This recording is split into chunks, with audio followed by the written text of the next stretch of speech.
let's say you have a daily podcast, or you do have a daily podcast, right? Joe Ferris has a daily podcast, and people think like, oh, who am I to raise capital, or who am I to have a podcast? Nobody's going to want to listen to me, right?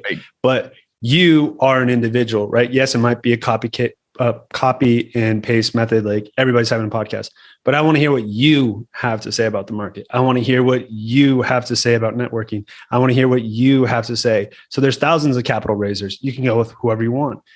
Welcome to the How to Scale Commercial Real Estate Show. Whether you are an active or passive investor, we'll teach you how to scale your real estate investing business into something big.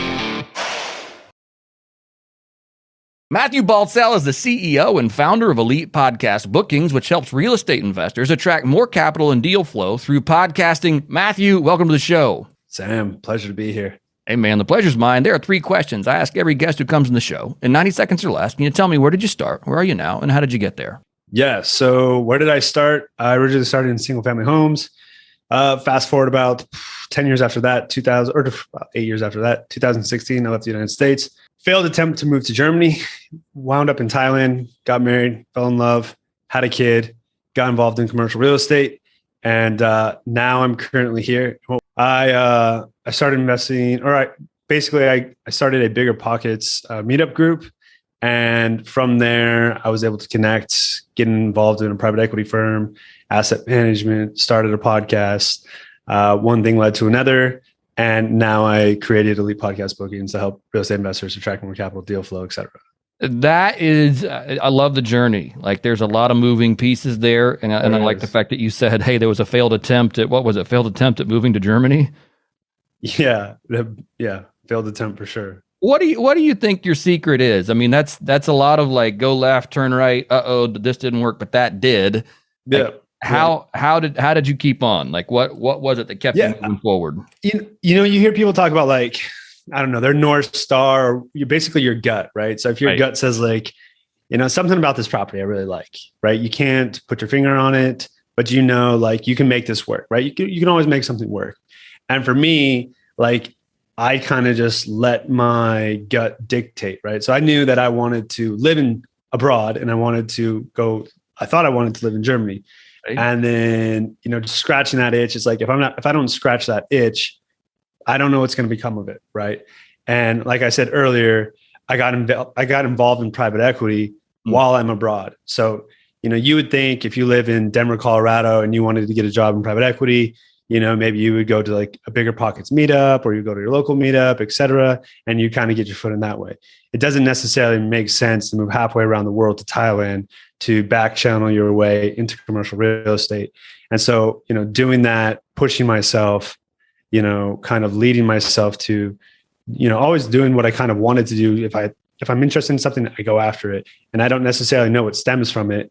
And I think a lot of people fear that of the unknown, right? Mm-hmm. So when you fear something of the unknown, you just become reserved. It's like, hey, Sam, I want to buy you a cup of coffee, and I want you to walk me through this deal the whole time so I feel safe, and maybe we can make a little bit of money, but I'm kind of too scared to do it on my own, right?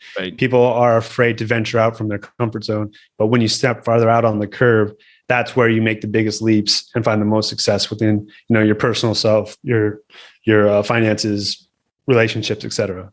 Talk to me about the jump from commercial real estate. So you're involved in a PE firm, which I think is hysterical. Like you said, like who moves halfway around the world to go get into a PE firm that's probably buying real estate here in the United States, I'm guessing. Yeah. I was trying to reverse engineering. This is back in 2018-ish, like the beginning of 2018. Everybody was talking about multifamily. I was thinking of my next move, and I was like, okay, I want to get involved in multifamily. How do I start? So I was trying to think outside the box, and I started a meetup through Bigger Pockets, right? So it was like 6 to 8 members. And one person that, and everybody else is back in the United States, by the way. And one person that didn't join was like, hey, I'm following your progress. I want to introduce you to somebody, which was the main principle of the private equity firm that was just starting off. I started doing some underwriting. I started doing basically some advertisements, et cetera, basically leading with value, wasn't asking for anything in return. One thing led to another. It was like, hey, why don't we put you on the website? Hey, da. I'm like, so I'm working here. Okay. Like, all right. And so I got my foot in that way. started helping out with asset management. And, it's just like, there's no difference if you're in Denver, Colorado or Texas. If you can show up to the meetings on time, look at the financials, show up to the meetings, make sure projects are on time. I mean, that's all really it is. So there's really no difference. So if you're living in California, investing in New York, or you're living in Thailand and you're still acquiring properties in Atlanta, Georgia, and Florida, et cetera. Right. That's cool. I love that. When did you figure out that you were onto something with podcasting? Yeah. So my original podcast that I had was, it's called Real Estate Journeys. It had about 114 episodes. And what I saw from podcasting then is, one, it was a great networking tool. From my own show, I met some really cool people within the real estate industry that I still talk to this day over social media.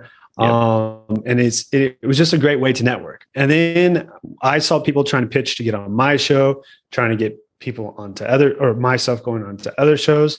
And I kind of just saw this like process of basically being kind of fragmented, right?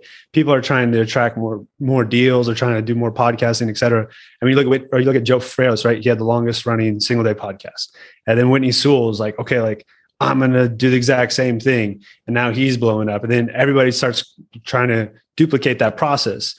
But what you see is, there you go. You're pointing to yourself. People can't see that. But what you see is the people that have the most consistency over time, they have the most success, right? And then you always have muddied waters in the beginning, whether it's, the first couple episodes. The average podcast doesn't make it past 13 episodes. Wow. So if you continue to basically network like you're doing right now, you have a platform. And over time, when you go to put out a deal, you've already developed your network, and you can raise $1, $2, $3, $4, $5 million now for a deal, as opposed to like, oh, now I have a deal.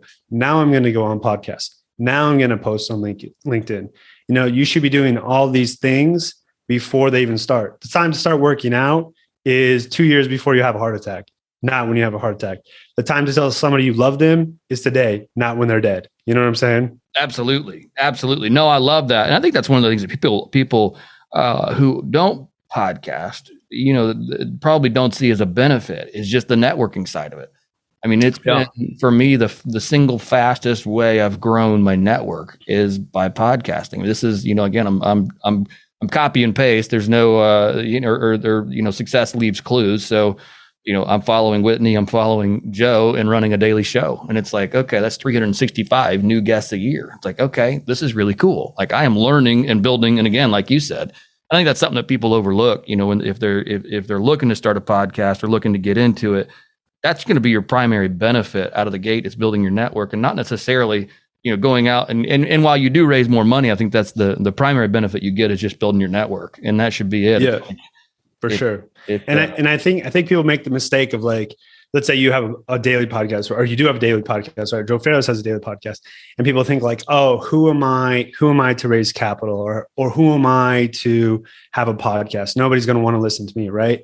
But you are an individual, right? Yes, it might be a copy and paste method. Like everybody's having a podcast, but I want to hear what you have to say about the market. I want to hear what you have to say about networking. I want to hear what you have to say. So there's thousands of capital raisers. You can go with whoever you want. Right. Who do you like, know, and trust? And people that have consistency, especially with a digital footprint, you're more likely to like, know, and trust them, as opposed to somebody that's just starting a podcast, somebody that's just starting a blog, somebody that's just starting a newsletter, et cetera, et cetera.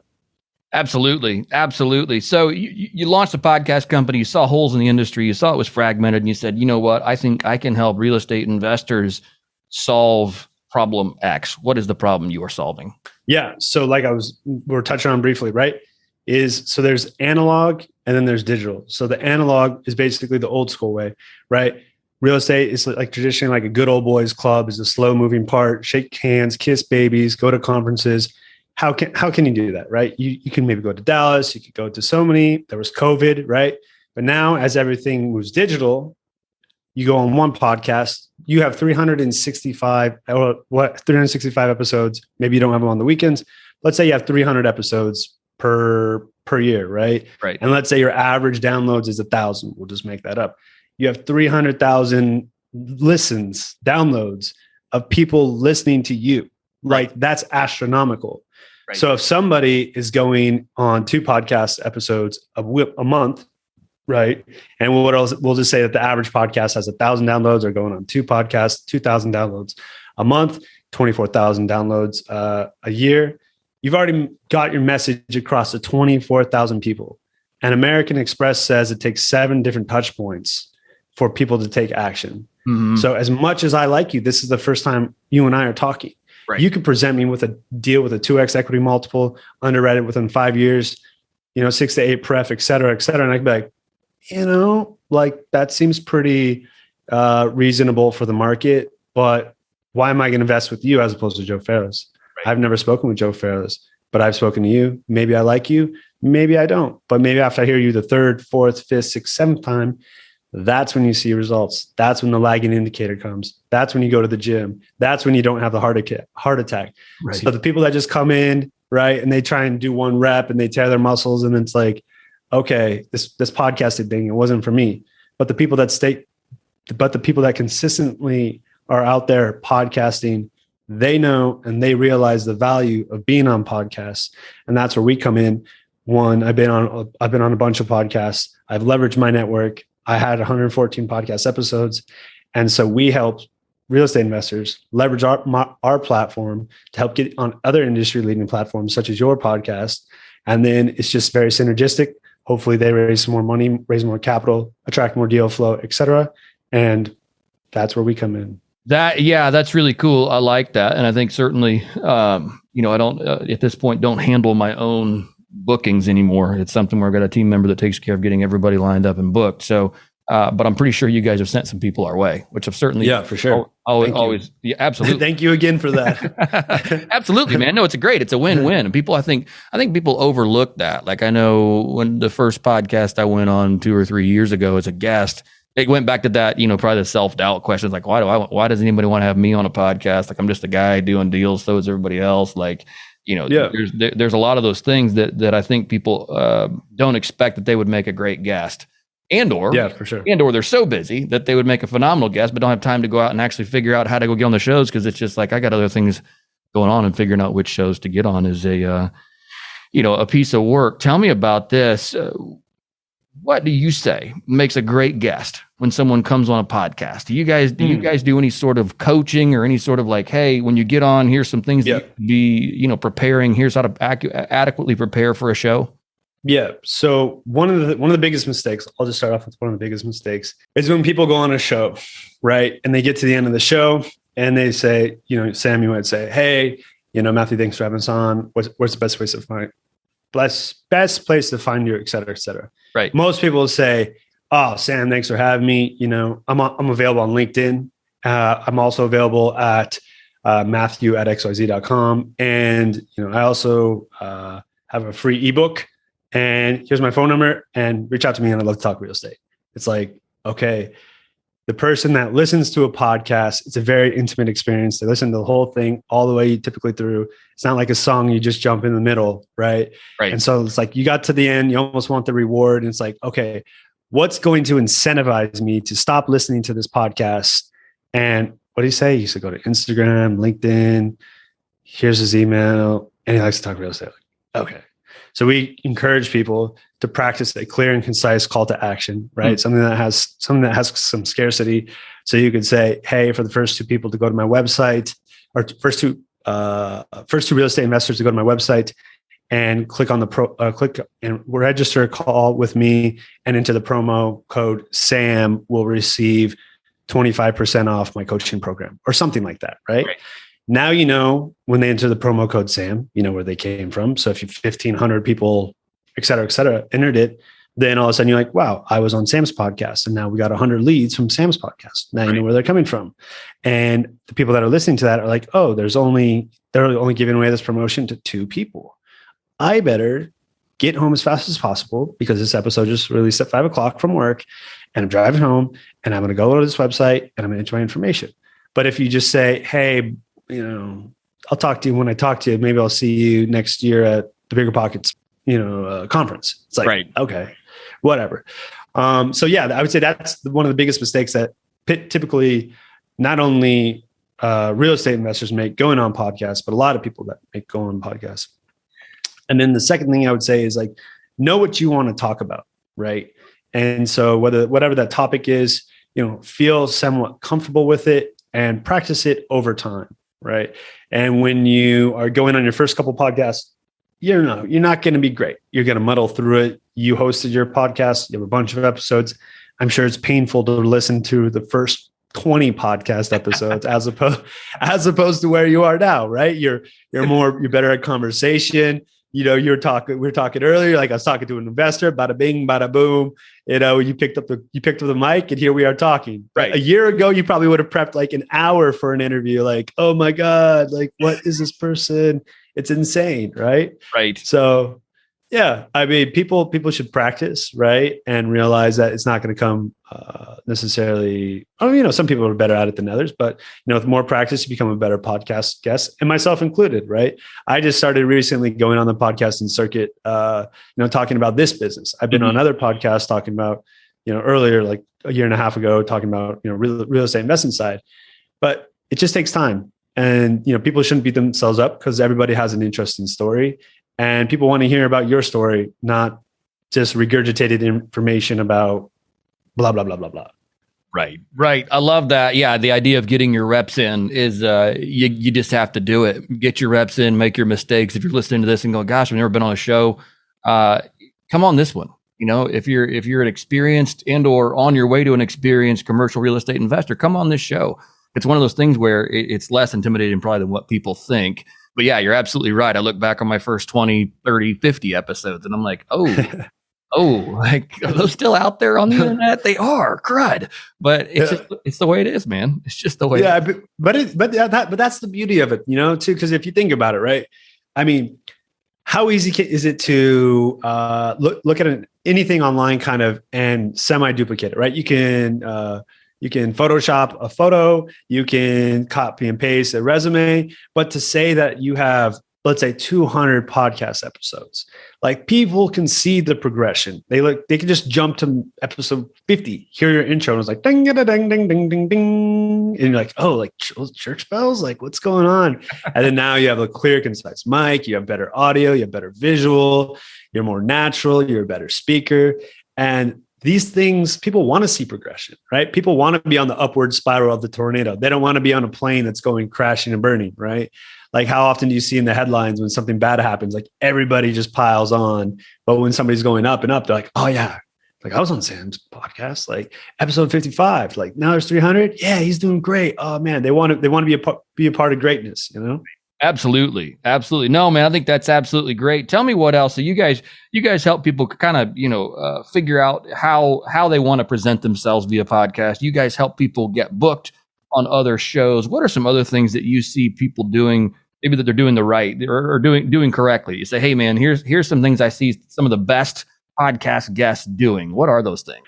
Yeah. So I would say the people that are the best podcast guests are like modern day.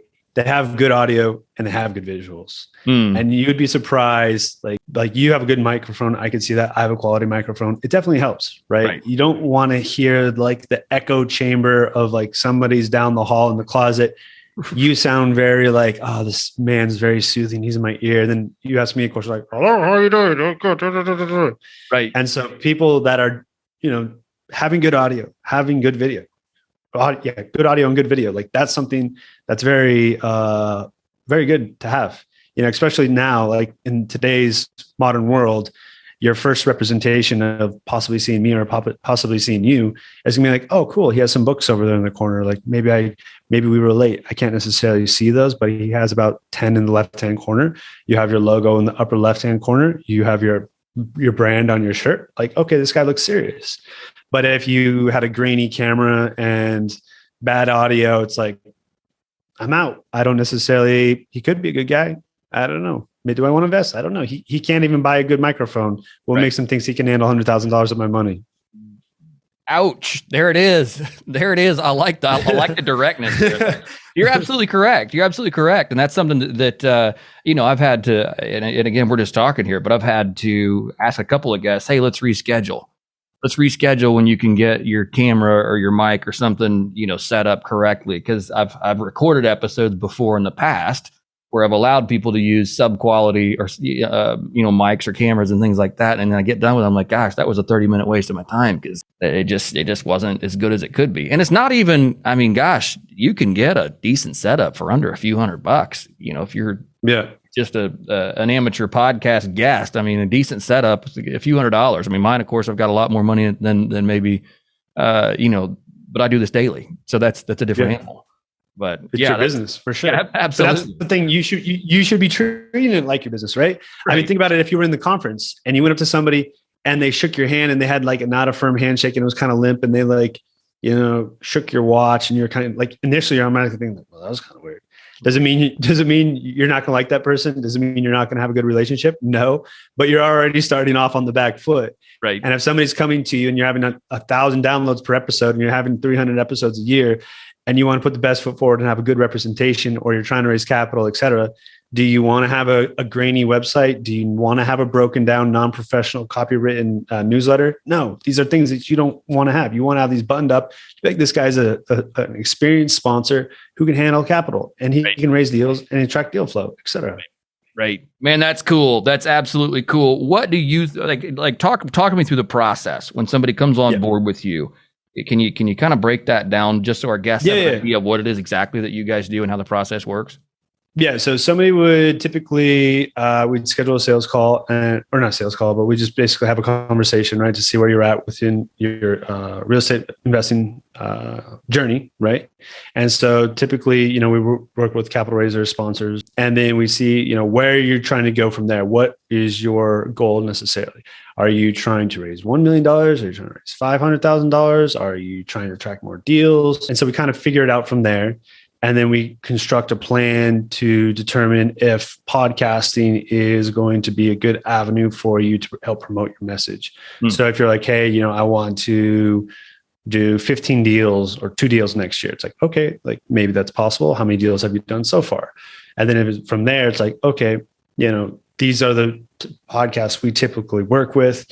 I think we can get you this many impressions across the board over, X, Y, Z amount of time. If you're trying to go, if you think it's this episode, we're recording in July 5th, right? So if you're listening to this episode and you think you're going to have a deal under contract end of October, early November, now is a good time to start promoting that message. Or, hey, I'm traveling all summer. I'm not going to be able to do this. Okay, like maybe that's not going to work out. So then once you decide to come on board, from there, we basically look at your marketing material. How experienced are you as a marketer? What are you using as a lead capture page? Help you construct your funnel. And then from there, we do a little bit of coaching as well to basically help you develop that and then link you up with the proper podcast that we see fit and then help you push out your material. And then another thing we're working on, but we haven't released it, is as far as basically segmenting up your video and everything that you are when you go on a podcast and having that be micro content. So you can continuously, if let's say you were doing 2 podcast episodes a month and you have one 1 hour long video or one 30-minute video, you could break that up into 3 or 4 pieces plus the full 30-minute piece. And now you have your newsletter. Now you post 1 piece of content on LinkedIn. And then now you're able to post 3 or 4 times weekly with your podcast, with your newsletter, with one pod or with one promotion or something separately on LinkedIn. Now all of a sudden you're starting to say people's top of mind. Now you have more content. And it's especially, you don't have to generate the content, right? People think like, I got to make content today. Like, oh my God, what do I do? It's like, go on a podcast, have somebody break it up for you. It's easy. Right. And that's all from one episode. I think that's the cool part, is that you've taken one episode, you've pulled out, 20, again, pieces of micro content and said, okay. And again, for the busy professional, you having somebody like you come in and kind of handle that suite of services A to Z, because there's a lot to think about that you just mentioned in there. Everything from what shows should you be on, how to prepare for, and building your funnels, building, okay, so what's the call to actions? How are we going to republish this content? Like there's a lot of moving pieces involved with podcasting and with being a good podcast guest. And also even, from the host side is getting our guests to reshare it.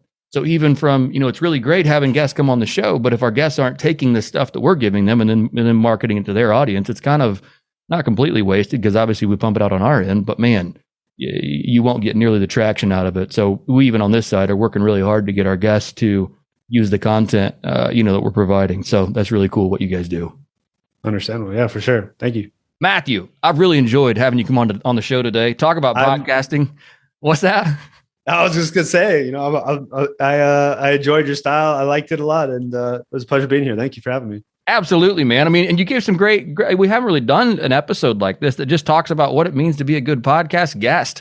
What does it mean to come on a show and be absolutely prepared to knock it out of the park? And so you've given our listeners, I think, some really cool things to think about as it pertains to, one being a good podcast guest, and also what it takes, to actually use the stuff that we create and get the most mileage out of it. So thanks for doing that. Certainly appreciate it. If our listeners want to get in touch with you and learn more about you, what is the best way to do that?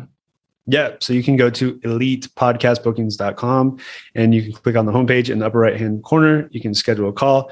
And if you enter the promo code SAM, we will give you 25% off our first month's service. There we go. That's what it is. First month's service. I butchered it, huh? See, there we go. I should have practiced it more before I started. Yeah. What were you saying about getting your call to action right? I'm just kidding you, man. There we go. There we go. See, I got to practice, got to practice it every single time. Absolutely. Mathew, thanks for coming on the show. Certainly appreciate it. Cheers. Thank you.